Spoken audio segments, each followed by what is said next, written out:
player Hall of Famer Wade Boggs. I also hope you listen to the Kelly Show every Monday starting at 5 p.m. They can darn sure use the money. Hi there. This is marine wildlife artist and conservationist Dr. Guy Harvey. Please listen to the Kelly Show every Monday starting at 5 p.m. They need to feel worthy. From the Sunshine State, this is Tampa Bay's Tan Talk.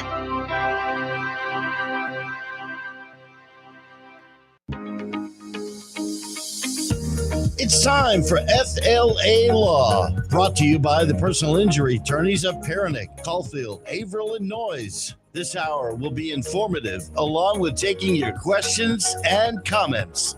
Now, here are your hosts for today's show. Good evening. This is Attorney Matthew Noyes, and I am one of the attorneys at Perenich, Caulfield, Avril Noyes, the longest established personal injury attorney firm in Tampa Bay. We have been serving those injured by the faults of others since 1955.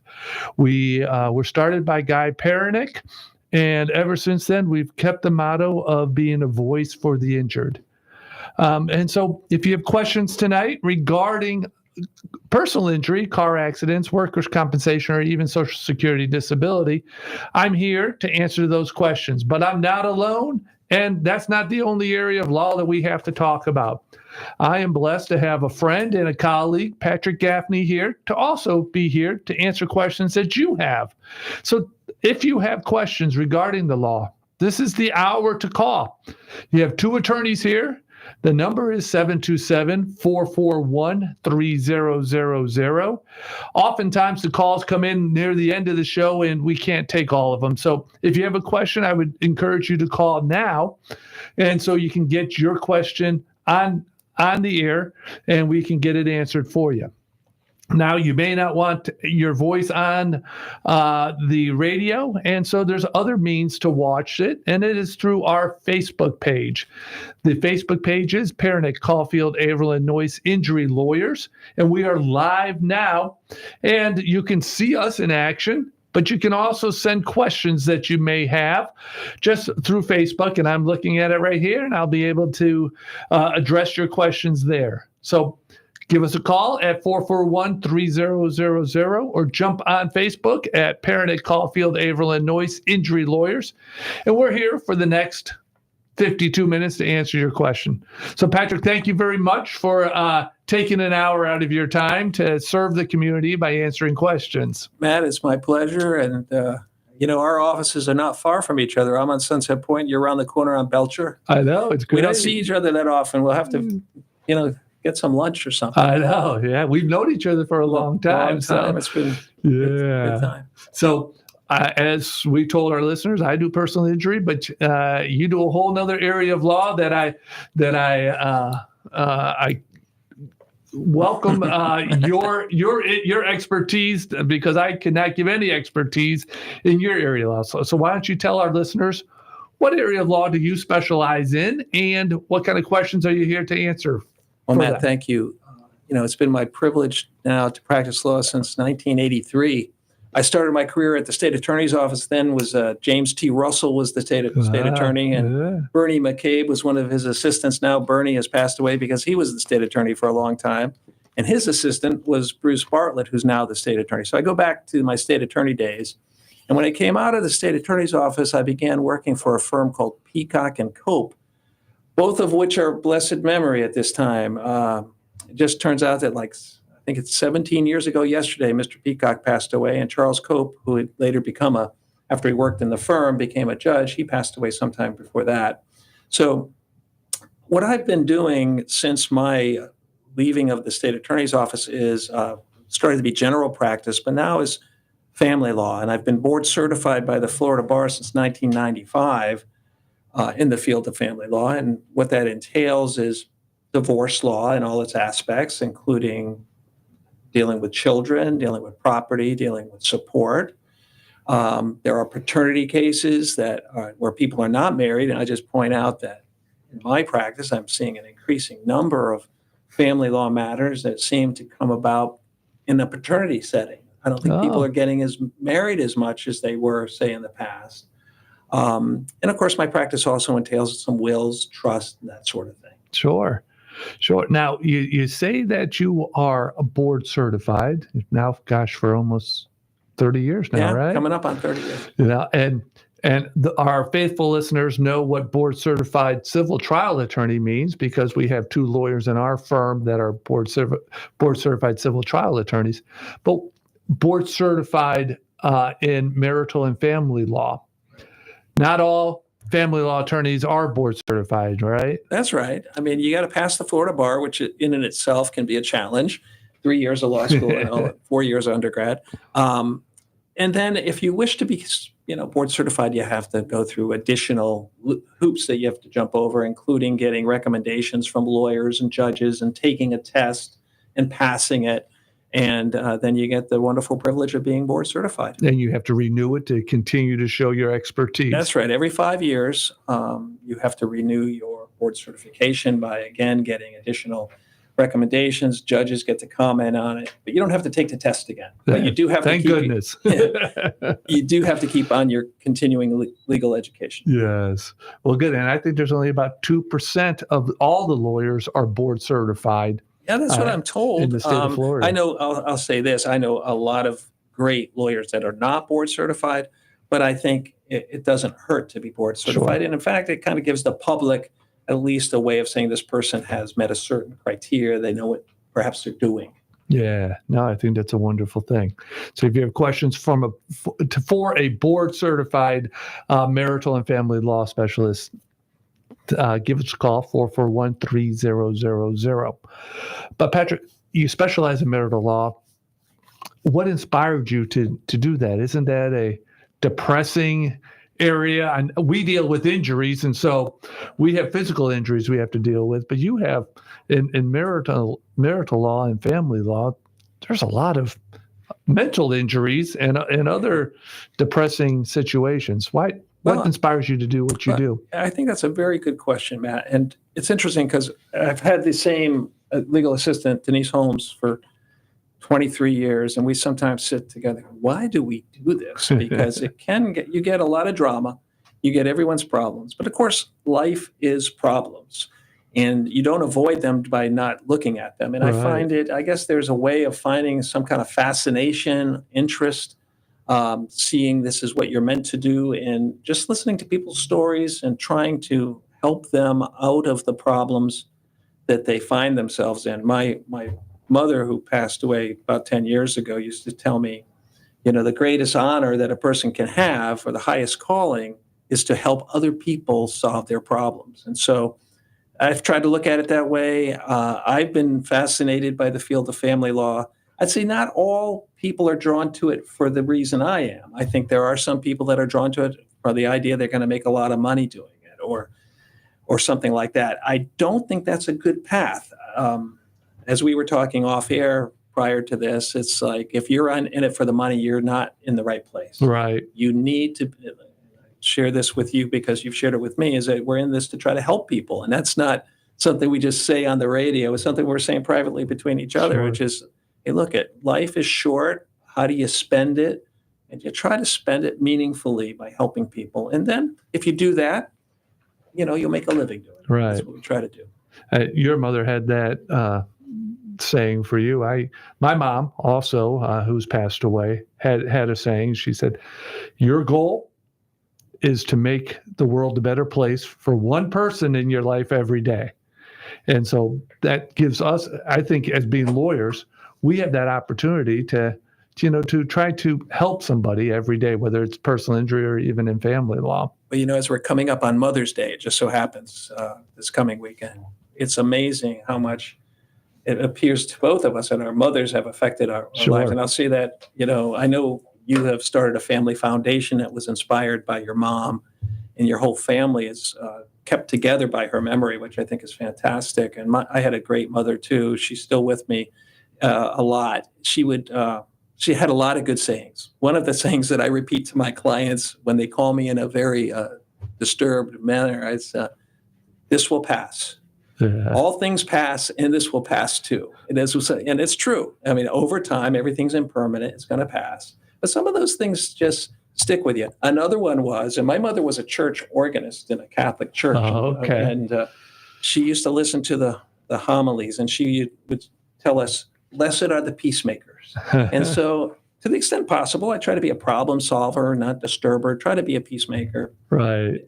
It's a way to live life. Well, and that's what I wanted to talk about. I mean, when people think about a divorce lawyer, I've known you for a long time, and you certainly aren't the stereotypical ruthless, win at all cost, scorch the earth kind of family law or try divorce. not to be. You try not to be. But just like in personal injury law, I mean, the goal is ultimately to reach a resolution that's best for the client. But how do you accomplish that without having to be cutthroat and ruthless? Well, it's interesting because people have perceptions of what law is, what lawyers are, what divorce lawyers are. And many or ambulance chasers like us, personal injury and attorneys. as we know, once you're inside the bubble, it's a lot different than it appears from the outside.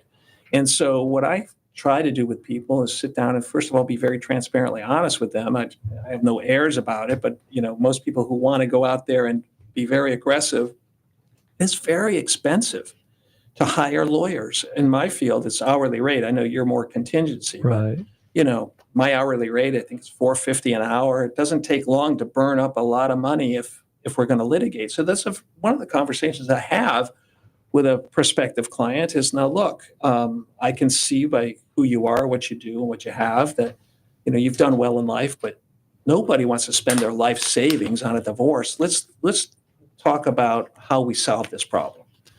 And realizing based on choices that you make, you can either spend a lot or not as much. But the concept, and this is something that, it's something I believe in, is the concept of what's a reasonable compromise. You're not going to get 100% of what you think you want, because Right. what you think you want is probably not, correct thinking anyway.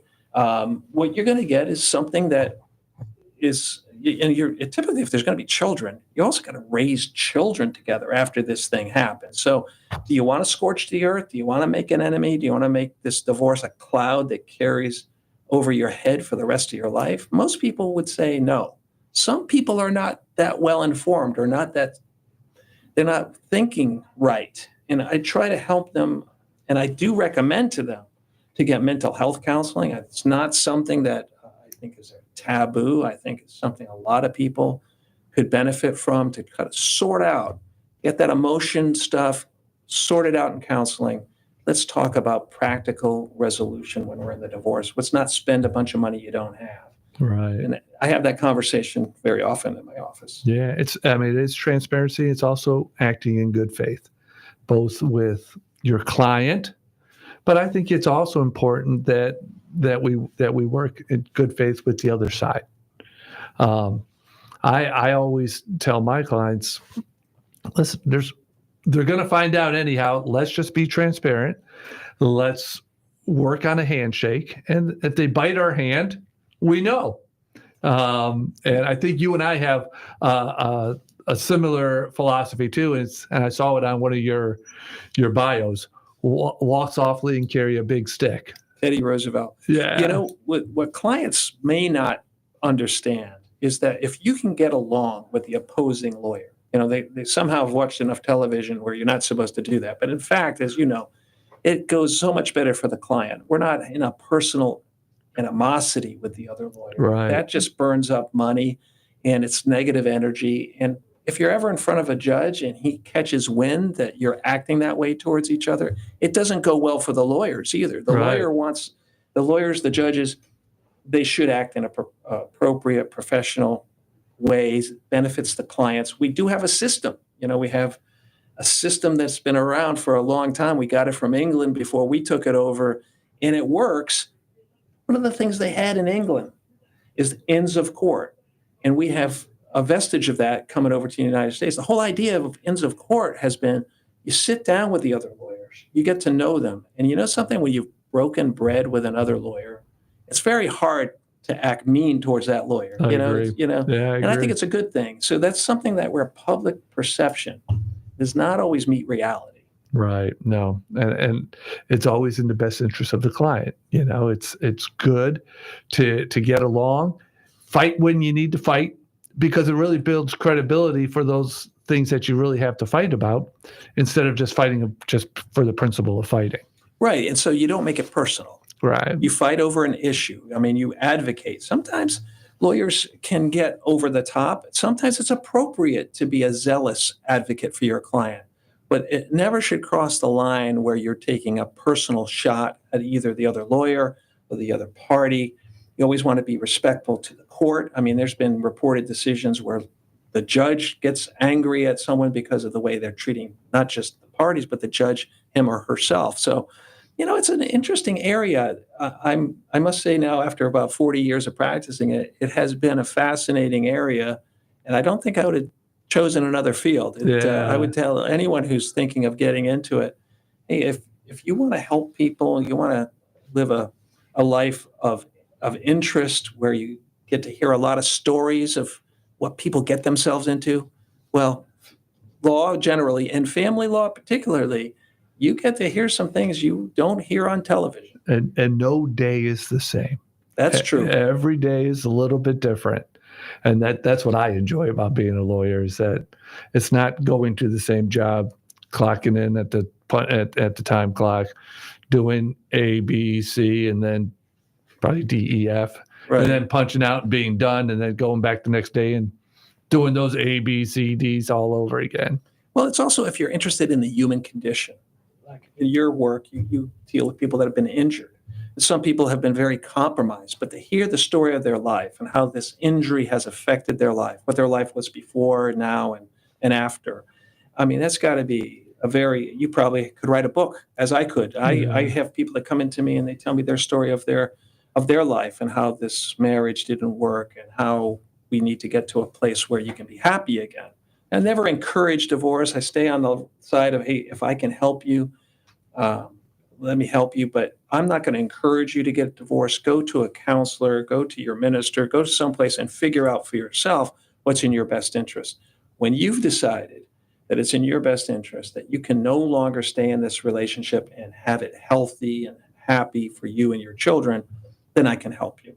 And I'm sure in your work, you must run into people who they wish they had their old life back. Sure. They wish they had, the ability to do the things they used to do. And now they're compromised because of their injury.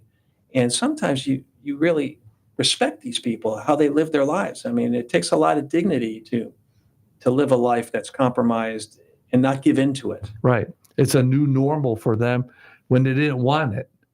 And so I admire people that can adjust to that new normal and not feel like they're walking around with a big dark cloud over their head because somebody crashed into them or some other kind of neglect. Well, one of the things about having kids is that I've got two great kids, and they teach you the world's not just about you. Yeah. I can remember as a younger person before kids, I thought the world revolved around me, but it doesn't. It revolves, in a different way, and we have to see our place. And sometimes we find people that are better adept at accepting a more humble way of life. They're not going to get what they thought they were going to get, but what they have is enough, which leads me to my philosophy of always being grateful, because things can always be worse. Right. That's for sure. That's for sure. And that philosophy is what I admire about you. And I think you have the same philosophy. I don't do family law. So, no, but you have that philosophy in an area of law that you do. I mean, it's just benefits the client so much. And so I admire you for having that philosophy. But let's go and let's talk about family law and divorces. What some of our listeners may not even understand the process of a divorce. But before we get into the process, what, in your experience, is the number one or the top three reasons why people get divorced? Well, it spans a lot of different areas, but I'll tell you, addiction, people that are married to people that are alcoholics, drug addicts, it's just not very easy to. It may not be possible to be married to someone, because, as I understand addiction, it's basically a very self-centered way to live, and it's all about the addiction. It's not about these other people in your lives. And of course, there's organizations like Al-Anon who help people to try to deal with that. But I see addiction as being a very big issue. I also see sort of our culture is all very much focused on me. It's all about me. And I don't know that that's good in a family. No. Eventually, you know what? Eventually, if you're going to have a successful marriage and a successful family, you've got to give up me. It has to become about us. It has to be about the family. It's got to be something that's larger than yourself that you are serving. And, you know, in today's culture, I think there's just a lot of people that are misguided. They are looking out for what's best for them, and they do not see the value of giving up your ego for something larger. That in a nutshell, but kind of general. And you can take all kinds of specific circumstances where this happens. People make mistakes too, and you know, it's hard for people to forgive. You know, and even if you can forgive someone, you can't always go back into that relationship. So, you know, divorce is kind of an interesting area because you see all of this. You see where, hey, people love each other, but they can't be married anymore because of things that have happened. It's like a bell that you can't unring, some bad behavior. You know, people stray out of their marriage. It's not always easy or possible to put it back. So I think, again, coming back to living a life of honesty and transparency benefits someone in so many areas of life, but certainly in the area of your personal family life. Sure. If you can try to aspire to that, you won't have these problems. But, you know, over half the people who get married get divorced, and it's is that still the percentage? That's what I understand, and it's a stunning statistic. So, you know. Well, let's talk about divorce. What happens when a couple gets to that situation where they just can't stay together anymore? What's the initial process? What do they have to go through? Well, I mean, I would recommend anyone that's having those kind of problems to go get some marriage counseling. Now, marriage counseling, like all kinds of counseling, doesn't always work to achieve the end to which you went there for. It doesn't always put the marriage back together, but then the people can branch into their individual counseling and work on the things that are causing problems in their relationship. But when they get to a point where this marriage can't be put back together, they typically go see an attorney, and an attorney would start the process. Now, it's interesting, in the last decade or so, what has become more popular is something called collaborative divorce, like all kinds of collaborative law, and there's even statutes that have been adopted in Florida about it. But basically, and I'm a member of a collaborative law group where, as opposed to filing for divorce in the legal system, serving your spouse with process, lawyering up, so to speak, and going through the disclosure process, the mediation process, and if that doesn't work, trial process, it's possible for two lawyers who are collaboratively trained to link together with a psychologist or mental health person and typically a forensic accountant and work together as a team to try to resolve cases. And I've done this successfully in many cases where there are big dollar cases, companies that have to be valued, where it would just be enormously expensive to do this through the litigation process, very inefficient, lead to bad feelings between the parties, where we've been able to resolve major conflict through collaborative law. Now, the unique aspect of truly collaborative law is that you have to sign a contract that says if we don't settle this case through using our attorneys that we've hired to go through the process, those attorneys agree to withdraw from further representation. If we actually then have to enter the court system, we have to do that with new lawyers. Oh, okay. So the intention there is to get the incentive to make money out of the lawyer's, mind. We're not here to, take all their money or to have an incentive to push them to trial to make more money. It's more of you're going to invest in this process. Let's complete the process and not be wasteful by having to hire new lawyers. So to answer your question in kind of a long way, you explore counseling, you explore collaborative law. That doesn't work. Collaborative law doesn't work for everyone because you have to agree up front you're going to be transparent. And some people don't want to be transparent, or they're not comfortable with the idea that they have to fire their lawyers. So you go through a more traditional process, which I was referring to, where you hire a lawyer, file a petition. You have to complete something called mandatory disclosure, which includes a financial affidavit, tax returns. It includes things like your checking accounts and credit cards, all of which has to be shared. Once your spouse is served, they have to produce all of that within a period of time, typically 45 days. And then you're going to be required by the circuit judges to go to mediation. And I also do a fair amount of mediation as a mediator. So the mediation process is in every case, in every county around here, before you ever get in front of a judge on a trial, you're going to have gone through mediation. Okay. I was going to ask you that question because we have that in personal injury. It's before you can get a trial, you need to have mediation.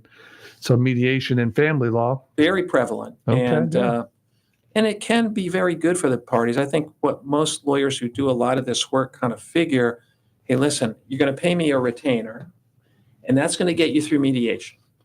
And if you have to go beyond mediation, you're going to have to pay more money, and probably money you can't afford because, you're looking at people that, even that both of them are working and they're making good incomes and they're, paying for their mortgage and they're trying to put their kids through college and things like that. They can't afford a $20, $30, $40, $50,000 expense. Sure. It's just going to be too much of a burden.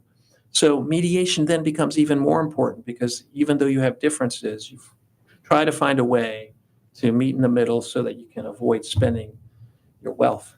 That's good. And in our area, if we can't settle the case in mediation, we end up going to a trial. We have jury trials in personal injury. What about family law? Well, I've heard of some issues in family law being tried before a jury. I know my previous life as a prosecutor tried a lot of cases in front of juries. All family law cases that I'm involved in, unless they have a personal injury element to it or an element to it that would include the right to a jury, you're going to try it in front of a judge. Yes. So knowing your judge and knowing their preferences, this is the thing about family law that becomes very, localized. If you were in front of a judge you're not used to practicing in front of, you're not quite sure how they feel about certain things. So it's important to know your judge and I think in Pinellas County particularly, we have a great set of family law judges. I'm not just saying that. I just think they're really good at what they do. And you'll get a fair shake in front of them. They'll listen to what you have to say. But going to trial requires preparation. Preparation costs money. Right. Because you're going to spend about twice as much time preparing as you actually are going to be trying your case. And that is putting together evidence books, putting together financial documents, and typically having an expert. If you're going to spend that kind of money on a trial, you're going to have a forensic accountant. You might have a guardian ad litem. There's a number of experts that we use in family law. Those are two of them. The guardian ad litem is used to speak to children and to relate to the court what they feel is in the best interest of children. But there's also, for example, a type of expert that's used very commonly in support cases called a vocational rehabilitation expert.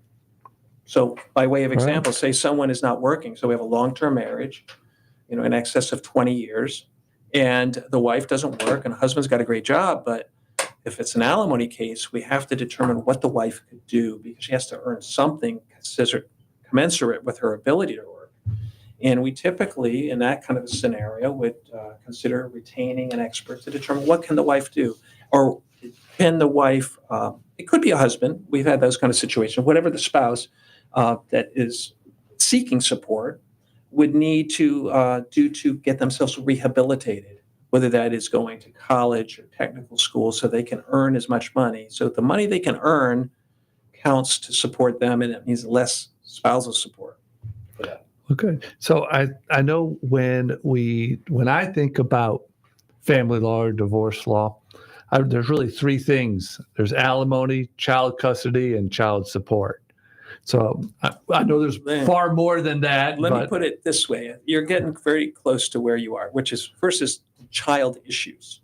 So that's one bucket of issues. Okay. And we have something in Florida called the Florida Parenting Plan.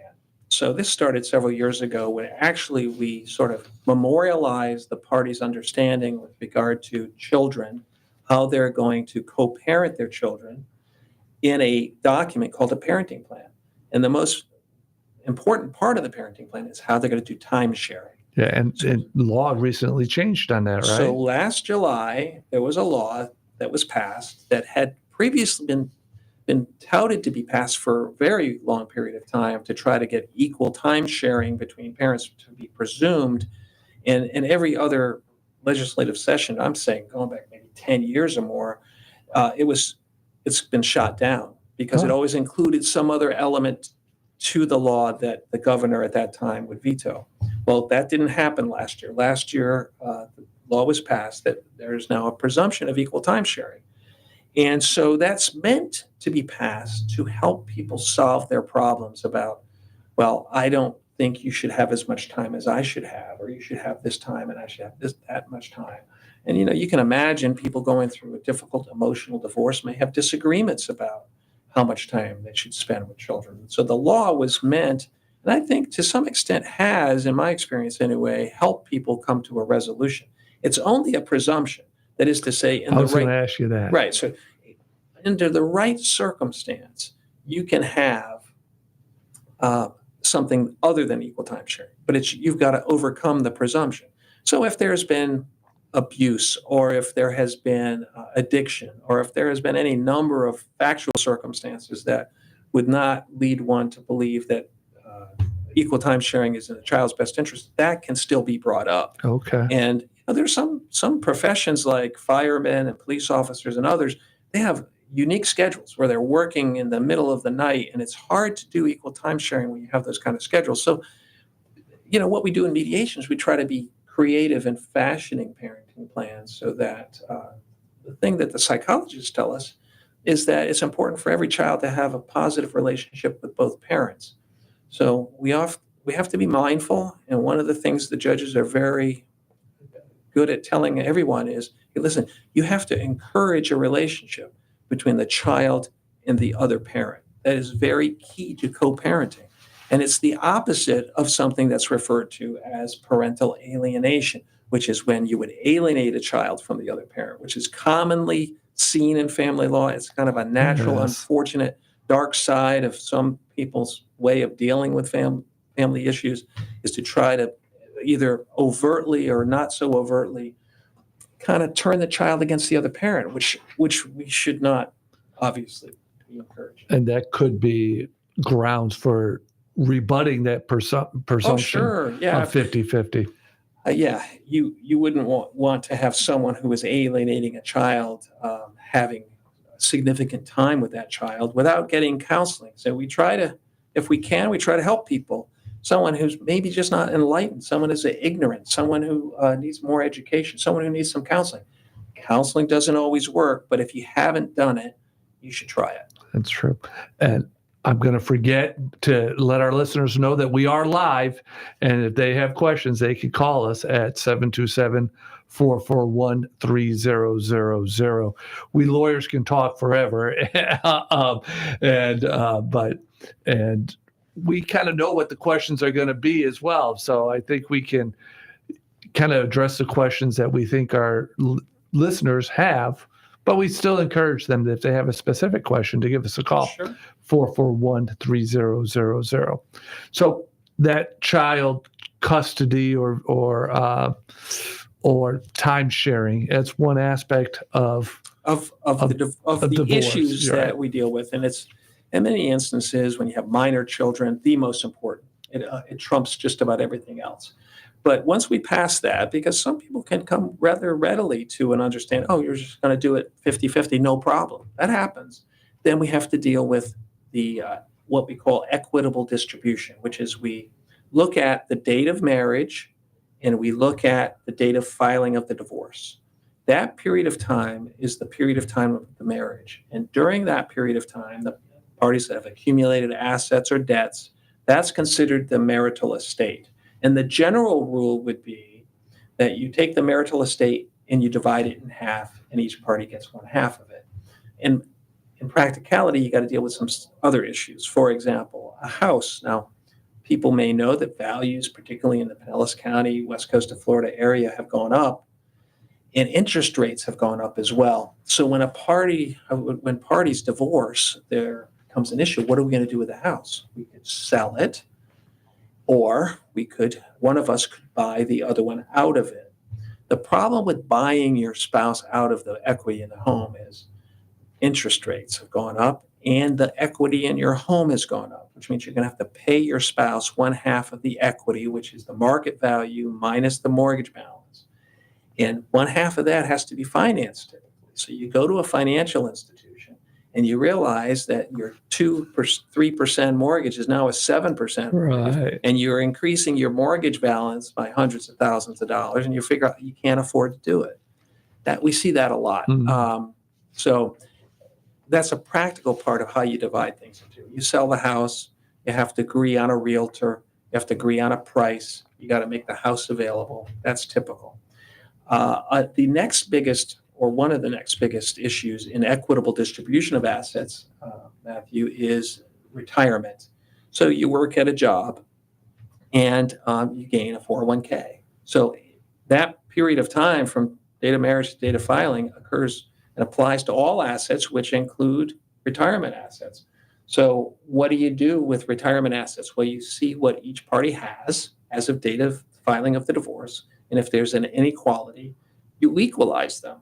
And you equalize them by means of a document, an order that's typically prepared by a special attorney, not your divorce attorney. It's called a qualified domestic relations order. Wow. And through a qualified domestic relations order, you can transfer from one party's 401k to another party's 401k to make it equal. But you have to go through a process to do it.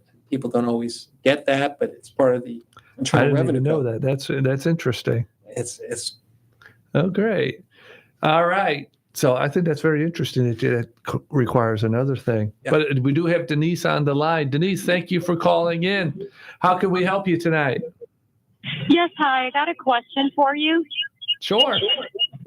I had divorced my spouse in 2001, and he was paying me child support from 2001 to 2004. I had a child in 2005, and he made false allegations against me and turned the child support around. And I had to go through all kinds of courts, all kinds of expenses. And there was nothing that we weren't fighting over property or anything. So he was very abusive and controlling, and he was a drug addict. He knew how to manipulate the court system, and he got custody of my son at that time. I was a lot younger. I didn't have any money to fight him back. So now, all these years later, my son's 26. They live in California, and he's trying to fight me for back child support and sue me for $45,000 and lawyer's fees. And I want to know, what grounds can I help myself with against this lawsuit that he's coming against me with? And I'm sorry you're going through what you're going through. Thank you. And Denise, can you turn your radio down just a little bit, because we're having a little bit of feedback, okay? Yeah, okay. So again, Patrick and I are sorry we're going through this. I don't think we can give you specific information, but I think Patrick can give you general information about situations you need to think about going through this process. Patrick? all right. Okay. So one question for you, ma'am. Is this thing that your former husband is doing to you, is it happening in California or here in Florida? Well, actually, I think because he is addicted to meth and actually pain pills, my son said so, is that when I went to some mediation yesterday, my son was his power of attorney, and he's not old at all either. So that was a surprise to me, because there's something going on with him. Was the divorce filed in Florida? Yes, the Okay. divorce was filed in Florida, and I had text messages, because it's really not my ex. I believe it's my son, that he wants the money, and he I never had a relationship. My ex-husband didn't let me see him barely at all with him growing up. I wanted to co-parent. I wanted to get along with him, so that would be for the best case for my son. Right. And he didn't work together with me. Well, let me just say this. This is a very good example of why family law is fascinating. I mean, it sounds like you could write a book about this experience. Now, You're right. Now, so what I would say to you is don't fall into despair. The story's not over. But if there is a court order that required you to pay child support that you did not pay, well, then there's a basis for him to seek child support from you. Is that what happened? Well, he made false. He was paying me, and he didn't want to pay me. He made false allegations, and at that time, I could have probably overturned it, but I ran out of money. I didn't have money to overturn it, and now I'm faced with fees that he, because of him overturning it, and he knew he was a person that is criminal minded. He knows how to manipulate the system. So Denise, did the court enter an order directing you to pay child support? At that time, yes. Okay. And I could have overturned it if I had money to do that. And do I have any, is there anything that I can do at this point? And my son is 26 years old now. Well, without looking at the documents, I can't give you a specific answer to that. But what you would look to is how long a period of time was transpired from the date of the order until it was sought to be enforced. Perhaps there's a latches or he waited too long argument. That would be one thing to look at. I can't tell you if it would apply or not. But generally speaking, when a court orders you to do something, if you don't do what you're ordered to do, there's going to be a negative consequence. And so if you were ordered to pay child support, you didn't pay it, I don't know that it's a big surprise that he's coming after you for that, right? I mean, what did you expect? Well, he was paying me and he wanted to get out of it. And he didn't even let me see my son. He didn't even work together with me. And then it's like, here, pay the money. He turned my son against me, and I don't even have a relationship because of him. And then here I'm giving money towards a son that I didn't even get to see a lot as he was growing up. And he was a drug addict, his father, and turned him against me. And it feels like it's cards that I was dealt a bad hand from him, and now it seems very unfair. And I'm just trying to speak out how I can. Is there anything I can do? What I would say is it's a story of you need to take action at the appropriate time. You need to, at the time the child support was entered, you need to do something at that time. You don't wait years until the kid is 26. So that tells me he's been an adult since he was 18, right? So it's like 8 years. So he waited, so he didn't do anything either. So it's like, why did he wait so long? And the other thing is, when my son was 13, his dad was incarcerated and in jail, so he did abandon him at that time. So is there any legality that I have? Well, when he abandoned the child, did you take the child in? Well, I told him. Well, I didn't know, but he went to California without my approval. So if that went in front of the judge, and I knew he was going to California, I would have said, I want you to stay here. I can take care of you. Okay, so there was no reason. There's all kinds of things you could have done at that time. In fact, now we have something called the relocation statute, which if you want to leave the state with a child, you have to seek permission first, or that child's getting brought right back. So a lot of the things you're suffering from are from actions that were either taken or not taken, choices that were made that lead you to where you are. And at this point, all I can tell you is go to see a lawyer that can take a look at it for you. But it'd be important for her to have all that documentation with her, because Denise, I think a lawyer will have to see the order that was entered requiring you to pay child support. And then they also need to see what action your ex is taking now. So I encourage you to gather all that paperwork and consult with a family law attorney that can guide you through that after they have an opportunity to review all the paperwork. Okay. Now, have you ever seen this where is there any laws that could help me in this situation? Every case is different, and so there's no way we can tell you that there's this one law or this one case that is the sole answer to your question. That's why it's important to gather all those documentation and to consult with an attorney that has all that information so better legal advice can be provided. But we appreciate you listening, and we appreciate you calling tonight. Thank you so much for your time, and I appreciate all your answers that you gave me. Thank you so much. Thank you, Denise. Thank you. Have a good night. Bye-bye. Thank you. Bye-bye. Bye-bye. So, Patrick, she was talking about child support, and I know that's one of the issues that many people have when they're talking about a divorce. How is child support calculated? Okay, so we have a statute, Florida 61, that determines child support based on, first and foremost, the parties' incomes. The deductions from income that are important are health insurance, taxes, obviously.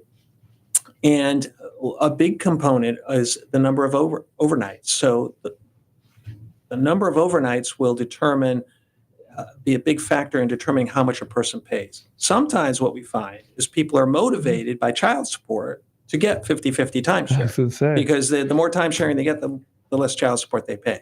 But it's a fairly straightforward calculation. If you have the number of overnights, if you have the incomes of the parties, you can do a pretty good job of figuring out child support.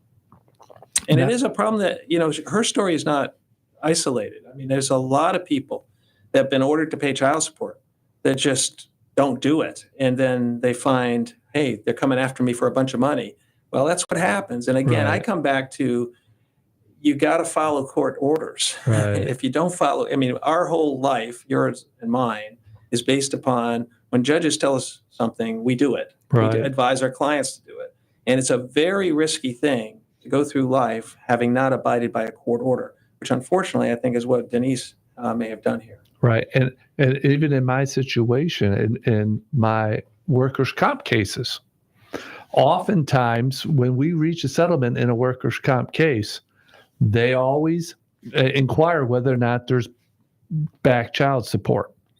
Because in Florida workers' comp cases, the claimant is required to pay at least half of any net settlement that they get in a workers' comp case to pay back child support. And some of my clients are like, oh, well, I didn't know that, and so half of their settlement has to go to pay back child support. Let me just add one thing to this. Many times I'll get a call from a person who'll say, well, we've got everything settled and my husband doesn't want to pay child support and I don't really want it, so we just want to agree not to pay child support. And I have to stop them and say what I've heard judges say and know what the law is, which is that the right to receive child support does not belong to the parent. It belongs to the child. So what you have to do in those instances is you have to have your clients fill out accurately their financial affidavits. You have to actually perform a child support guidelines calculation. And then you see how much is to be paid. Under the existing statutes, there are some recognized basis for which you can deviate from child support. But the court has to find them, make findings about them. For example, extraordinary medical expenses. I have a client now who has a child in counseling, and counseling is an extraordinary medical expense for which he can get some relief from his child support obligation for. Okay. So there are some little issues like that. But the parents can't just make agreement on their own because it's not. Well, you're not supposed to. Now, I've seen some final judgments that seem that people got away with that, but it's not consistent with the law. Yeah, and the child support, that can be modified, right? Yes, right. So when you have an agreement, which is encouraged, the parts of the agreement that deal with property, such as You're dividing your pension, your retirement, you're selling your home, you're allocating your cars. The property aspects are not modifiable. You make a deal on property, that's a deal you're going to make. Now, that's not the same as support or child issues. So a parenting plan, which we discussed earlier, can be modified upon a showing of a substantial change in circumstance that affects the well-being of the child. So you can modify a parenting plan. You can further modify child support upon a showing of a changed circumstance. An example of which would be, an extreme example would be if someone won the lottery. You get a bunch more money, you get a higher paying job. That can be something that will cause your child support to go up. So, a lot of people, they get this high paying job, they start driving around a nice car, living in a nice house. Next thing is their ex-spouse is going to take them for an increase in child support. Right. You can guess that. And would the new law with the presumption of 50-50 timesharing, if that can be modified if they're not getting 50-50 right now, correct? Right. I mean, you can modify a parenting plan based on what's going on with the child. So, for example, you agreed to 50-50 timesharing, but when the child is in one of the parents' home, they're not doing their homework. They're not signing off on completing assignments, and the child's grades are dipping. That would be an area where a parent could, now we try not to encourage litigation, but it's something to be addressed that could be addressed in litigation, such as, hey, that's a substantial change. We agreed to equal time sharing, but that assumed that this child's going to do well in school, and this child is not doing well in school, so we need to change that. And we have a few minutes left on this hour. Believe it or not, it's almost been an hour. But the law changed last year as well, having to do with alimony. It did. So alimony is when you have typically a longer-term marriage. Long-term marriages under the new statute is 20 years or greater. But, when you can see marriage as sort of a partnership. And in many of these partnerships, more traditional marriages, the husband made the money and the mom stayed home and raised the kids. Well, after 20 years, mom hasn't worked, dad's been progressing in his job. It's not fair at divorce for them just to go their separate ways because the mom is not going to be able to acquire, the same level of income as the dad. So that's the concept of alimony. It's actually a concept we took from England back when women didn't have rights and you couldn't just divorce your wife, just like you couldn't take a piece of property like an animal and just leave it in a field. You had to take care of it. You had to take care of your property. You had to take care of your wife. And that's where, believe it or not, where alimony comes from. Now we have a much different situation than we had in medieval England. We have a situation where married couples very often are both working, which causes its own stress, but it's not quite the disparity. When we're looking at alimony, we're looking at a disparity or a difference in the two incomes. And what the Florida legislature has recently passed was basically a way of looking at how we deal with that disparity. How do we make it more fair? And also, how do we make it more uniform throughout the state of Florida? So you might imagine in Miami, they do it one way. In Pensacola, they do it one way. It's not that everyone's not applying the alimony rules the same. So when you have some uniformity of statute, you get to the point where you hope to be able to help people. So basically what it is now we look at the need of the person seeking alimony, typically the wife, but not always. And that's determined by their financial affidavit, a deficit. And you look at that number, and then you look at the difference between the two incomes of the husband and wife, their net incomes. And what you get in alimony now is only durational alimony. Permanent alimony, which was in existence up to last year, no longer exists for cases going forward. It's always durational alimony. Right. And it's the difference between you get either I know we can hear the music, it's time to go, but I'll just add this. You either get the need of the wife or you get 35% of the difference between the net incomes of the two. So if people had questions after this, how can they reach you? Well, I have a presence on the internet, Peacock, Gaffney, and Damanakis, and the phone number is 727-796-7774. You can look me up, just Google me, and you can find me. Perfect. Thank you, Mr. Gaffney. I really appreciate you taking the time. Noyes, it's been my privilege. All right. And listeners, thank you for listening. As I always say, drive safely and watch out for those who don't. We'll talk to you next week. Good night. WTAN, Clearwater. FM 106.1. WDCF, Dade City. FM 102.3. Listen. Testimony today in Donald Trump's criminal trial in New York. It's a disaster. This whole case is just a disaster. Adult star Stormy Daniels taking the stand on what led to her hush money payment ahead of the 2016 election. Our Katrina Kaufman has details. She told us every detail about the time they spent together in the suite, down to the golden manicure kit that she found in the bathroom. But it's when she actually came out of using that restroom that she found Trump in the bedroom in his boxers, which led to the sexual encounter between the two of them. Daniels will be back for more testimony on Thursday. Meantime, the federal judge presiding over Trump's classified documents case has indefinitely postponed that trial. CBS's Allison Keyes. This greatly reduces the chances that he will face a jury in either of the two federal cases against him before the November 5th election. Prosecutors are also waiting on a Supreme Court decision on presidential immunity.